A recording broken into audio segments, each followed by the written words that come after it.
Film की शुरुआत होती है एक लड़की को दिखाते हुए जिसे पुलिस गिरफ्तार करके ले जा रही होती है। ये लड़की पुलिस से कहती है कि प्लीज़ मुझे एक बार अपनी माँ से फ़ोन पर बात करने दीजिए, जिस पर पुलिस कहती है कि क्यों, क्या उसी ने ये सब सिखा कर भेजा था क्या। इसके बाद पुलिस वाले हंसने लगते हैं। ये सुनकर वो लड़की रोने लगती है। इसके बाद फिल्म फ्लैशबैक में चली जाती है और हमें पिछले फ्राइडे का सीन दिखाया जाता है, जिसमें हमें एक लता नाम की डॉक्टर को दिखाया जाता है जो बच्चे की डिलीवरी कर रही होती है। डिलीवरी के बाद लता अपने हस्बैंड राम को कॉल करती है क्योंकि राम ने उसे कहा था कि ऑफिस के काम से वो नागपुर जाने वाला है। अब रास्ते में राम गाड़ी को रुकवा कर अपने ड्राइवर को जाने को कहता है और उससे मंडे को काम पर आने को बोलता है। इसके बाद राम खुद गाड़ी को ड्राइव करता है। फिर कुछ देर ड्राइव करने के बाद वो गाड़ी को एक जगह रोककर किसी का वेट करने लगता है। फिर तभी एक लड़की आकर राम की गाड़ी में बैठती है। ये वही लड़की होती है जिसे फिल्म की शुरुआत में दिखाया गया था। इसका नाम नीरू होता है। राम नीरू के साथ कार में अपने एक बंगले में जाता है जो कि शहर से काफ़ी दूर होता है। अब वहाँ काफ़ी तेज़ बारिश होने लगती है। इसके बाद नीरू को अपनी माँ से फ़ोन पर बात करते हुए दिखाया जाता है, जो कि अपनी माँ से झूठ कहती है कि वो घर पर है। उसकी माँ नीरू से कहती है कि बेटा तुझे डांस की जॉब मिली, हमें EMI भी भरनी है। तो नीरू अपनी माँ से कहती है कि जल्द मुझे जॉब मिल जाएगी। इसके बाद नीरू राम से कहती है कि मुझे कुछ पैसों की ज़रूरत है, जब मेरे पास पैसे होंगे तो मैं तुम्हें लौटा दूंगी। जिसके बाद राम अपना पैसों से भरा लॉकर खोलता है और कहता है कि ये सब तुम्हारा है। इसके बाद जब दोनों डिनर कर रहे होते हैं तो नीरू राम से कहती है कि वो उसके बच्चे की माँ बनने वाली है। ये सुनकर राम काफ़ी खुश हो जाता है क्योंकि वो पहली बार बाप बनने जा रहा था। हालांकि राम और उसकी वाइफ लता की शादी को 20 साल हो चुके हैं, लेकिन कुछ मेडिकल प्रॉब्लम की वजह से दोनों पेरेंट्स नहीं बन पा रहे। नीरू को इसकी बिल्कुल भी उम्मीद नहीं थी कि ये जानकर राम खुश होगा, लेकिन राम को खुश देखकर नीरू काफ़ी खुश होती है। ये सब राम का नौकर गोविंद भी सुन रहा होता है। इसके बाद राम गोविंद को केक लाने के लिए शहर भेजता है क्योंकि राम इस खुशखबरी को सेलिब्रेट करना चाहता था। अब गोविंद के चले जाने के बाद नीरू राम से कहती है कि अब वो इस तरह गुमनाम जिंदगी नहीं जी सकती और वो राम को उसे सबके सामने एक्सेप्ट करने और लता से डाइवोर्स लेने को कहती है। लेकिन राम ऐसा नहीं चाहता। वो नीरू और अपने बच्चे को अपनी वाइफ और दुनिया से अलग छुपा कर रखना चाहता था ताकि इस बारे में किसी को पता ना चल सके। अब राम के ना मानने पर नीरू उससे कहती है कि अगर वो लता को डाइवोर्स नहीं देगा तो वो अपना बच्चा गिरा देगी। ये सुनकर राम डर जाता है और उसे ऐसा न करने को कहता है। वो उसे कहता है कि भले ही और पैसे ले लो, लेकिन ऐसा मत करो। ये सुनकर नीरू को बहुत दुख होता है और वो राम को थप्पड़ मारने की कोशिश करती है। नीरू ऐसा इसलिए करती है क्योंकि वो राम के साथ पैसों के लिए नहीं थी, बल्कि वो तो राम से प्यार करती है।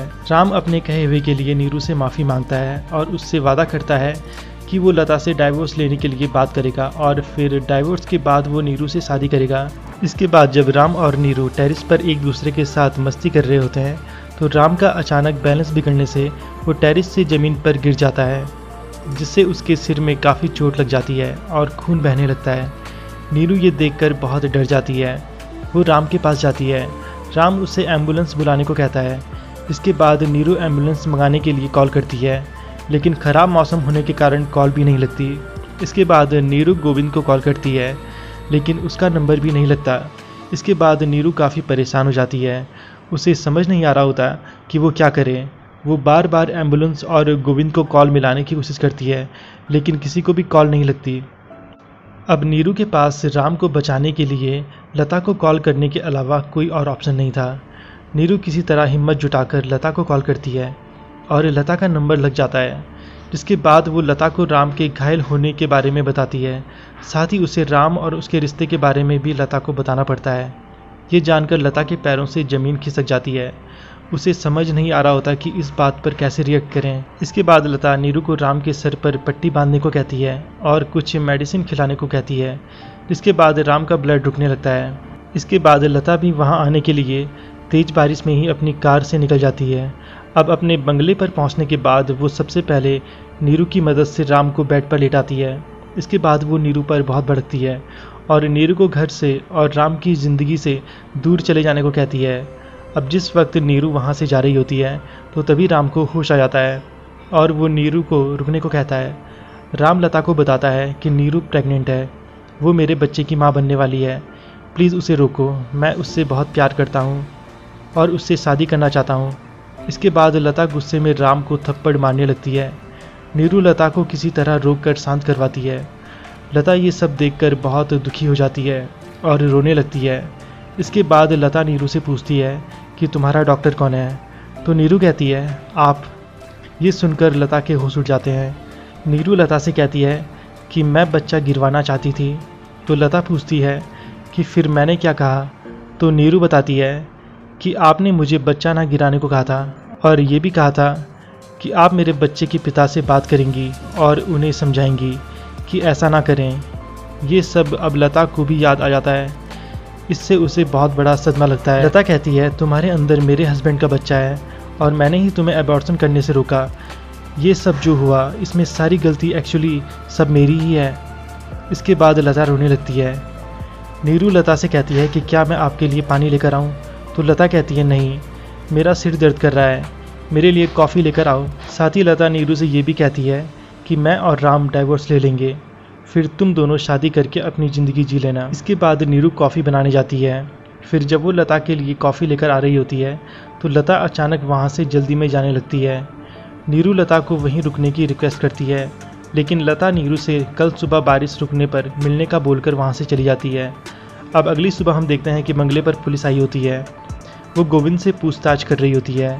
यहाँ हमें पता चलता है कि राम की मौत हो चुकी है। पुलिस जब नीरू से पूछती है तो नीरू बताती है कि मैंने इन्हें नहीं मारा, कल रात लता जी यहाँ आई थी, वो मेरे साथ ही थी।